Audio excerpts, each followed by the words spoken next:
appena uscito dalla Maison dei Templari, dal chef Riccardo. È uscito il sole anche qui a Borghetto sul Mincio, guardate che spettacolo, pochissima gente, anzi posso dire nessuni. L'unico ristorante aperto qui a Borghetto, poi vi farò vedere alcuni frame, guardate che spettacolo, si è illuminato il cielo, è stato veramente gustoso sentire, farsi raccontare la storia qui dei Templari qui che hanno avuto un ruolo molto importante. Stiamo parlando dell'anno 1200, ma poi sentirete viva voce di Michele che è anche uno storico, e mi ha fatto piacere conoscere questo bravissimo chef da un decorso lavorativo molto importante. Bene, questo è tutto dal canale Maver, che naturalmente vi saluta su questo bellissimo Borghetto sul Mincio. A presto per una rientro di motociclisti nel suo locale, è stato piacevole, mi ha mostrato il menù, veramente una storia dietro, un grande chef e una persona simpatica, assieme a sua moglie Lucia, che ricordo che è una cimbra di San Bortolo delle Montagne. Siamo in Lessinia, qui da Borghetto. Maver vi saluta, Brusco! Ciao a tutti, benvenuti nel canale Maver. Oggi mi trovo a Borghetto sul Mincio e proprio a pochi metri dal famoso ponticello sul Mincio, eccolo qua, la Maison dei Templari, eccola qua. Fanno dei menù al giorno, guardate, oggi lo spiego, guardate, ci avviciniamo tanto per vedere la fotografia, ma andiamo a vedere sta Maison dei Templari che era veramente una caserma ha detto di allora, dei Templari. Ma andiamo dal chef Riccardo, che è un posto di storia, mi ha raccontato esattamente di questa maison. Entriamo direttamente, guardate che bel prateatico, si mangia fuori anche all'aperto, ma andiamo, eccolo qua, eccolo chef Riccardo. Ecco, allora Riccardo, spiegami un po' di storia di questo locale, di questa che mi hai raccontato prima. Tratteggi alcune significative date. Questo è la Maison dei Templari, non la Maison ma la Maison, che sarebbe la magione, l'antica magione dell'ordine dei Templari. Questa è una chiesa dell'800, non del 1800 ma dell'800, resa sconsacrata dal Papa e fatta a piani dai Templari. E perché questo? Perché qui passava proprio la via Lexio, che era la via dell'indottrinamento, era la via che portava sulla Francigena, ma c'era il problema delle acque del Mincio che erano molto fluenti ed era un problema attraversarle, perciò bisognava andare fino a Mantova, costeggiare tutto il Mincio, ed erano 25 km attorno al lago, ritornare su.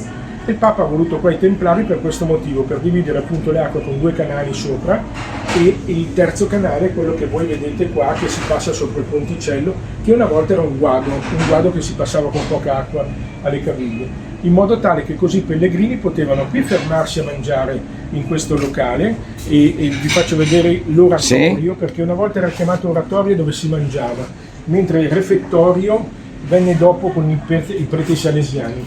L'oratorio era tutta questa parte qua, queste non c'erano queste scale. Guardate che bella sala qui. Tutta questa saletta, compreso l'entrata che avete visto, ed era chiamato oratorio, in modo tale che i pellegrini potevano dimorare. E poi è stata fatta ai piani dei Templari, perché qui facevano dimorare per massimo 3 giorni. Si erano fatti una regola che poi vale in tutta Europa, e proprio in questa casa qui nacque quel famoso detto: dopo 3 giorni l'ospite è un po' pesante, diciamo puzza. Ma il puzza lo diciamo noi gli olandesi, Ecco, sì. In tutta Europa dicono il pesante. Qualcos'altro, sì, è vero? E come voi vedete più avanti, andando fuori, dopo c'è il ponte, e dopo il ponte c'è la chiesa di San Marco. La chiesa di San Marco è stata edificata sull'abside di Santa Maria della Maison, perché loro credevano nella Madonna, non nel Gesù bambino, ma nella Madonna. E questa è la sala dove c'era appunto il refettorio. L'altra cosa importante più avanti, dopo la chiesa sulla sinistra, c'è quel ponticello che si passa sotto.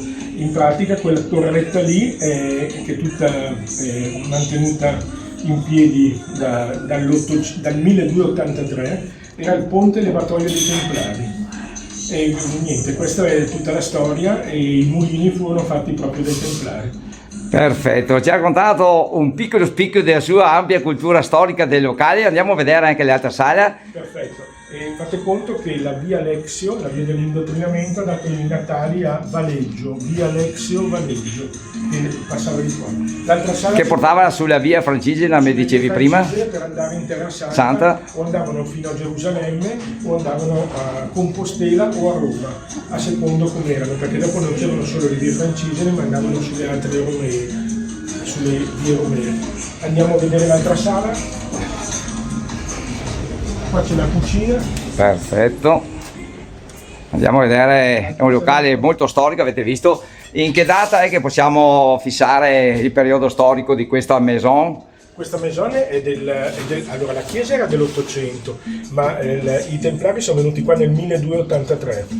1283. Fino al 1500, quando sono arrivati i Visconti che hanno fatto il ponte poi visconteo con 500 legionari a seguito.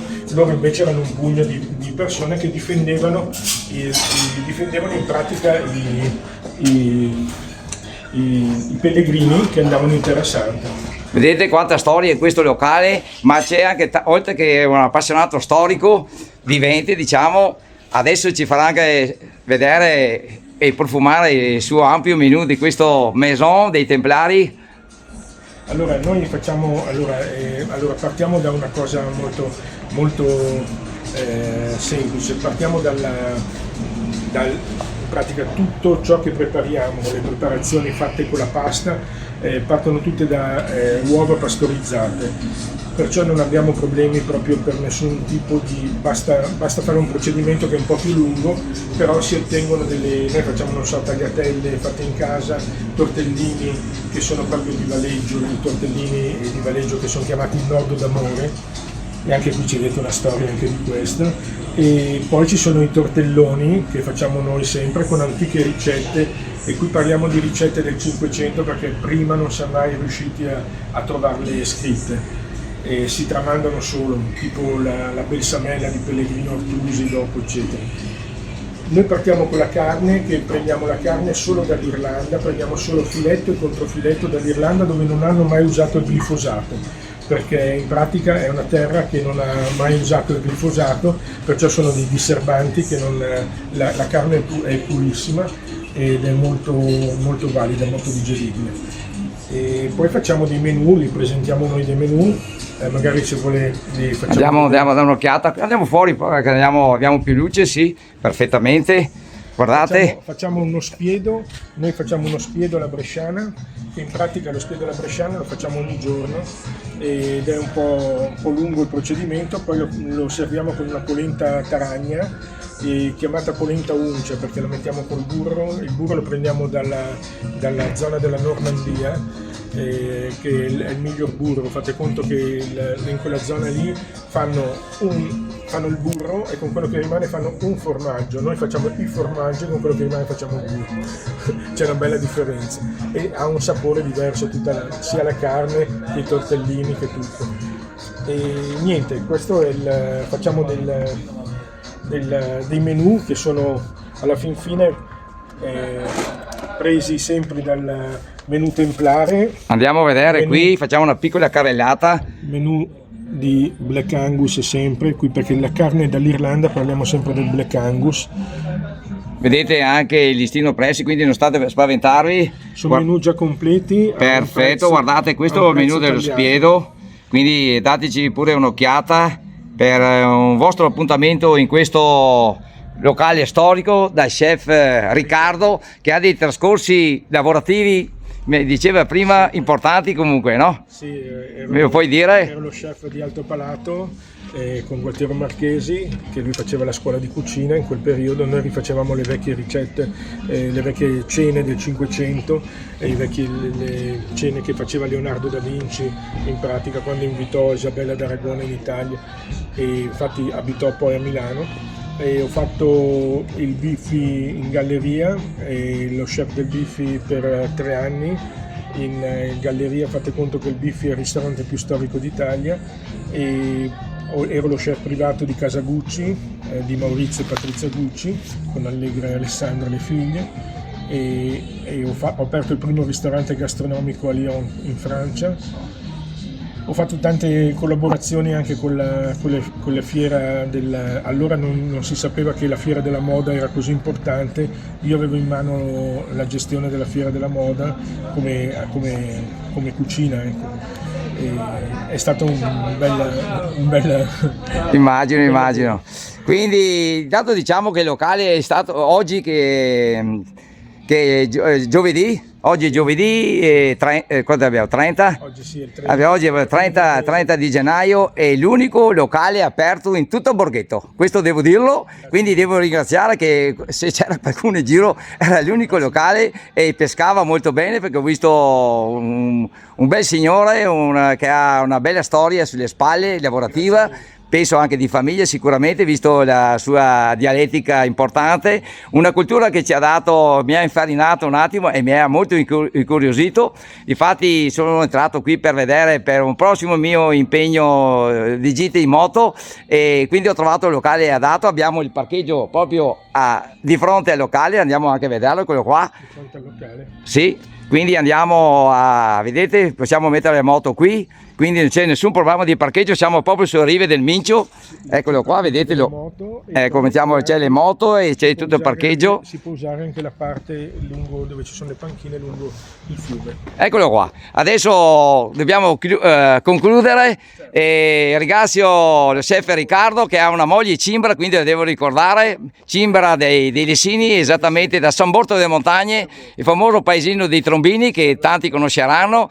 E niente, vado qui a salutare il signor Riccardo che mi ha degustato e deliziato della sua storia, e saremo naturalmente prossimi qui a una bella gita in moto organizzato sempre dai motociclisti Città del Palladio, e saremo qui presenti e vorrò fargli presentare e conoscere il locale del signor Michele. Bene, la ringrazio della sua bella storia. Arrivederci, salve. Grüß Gott!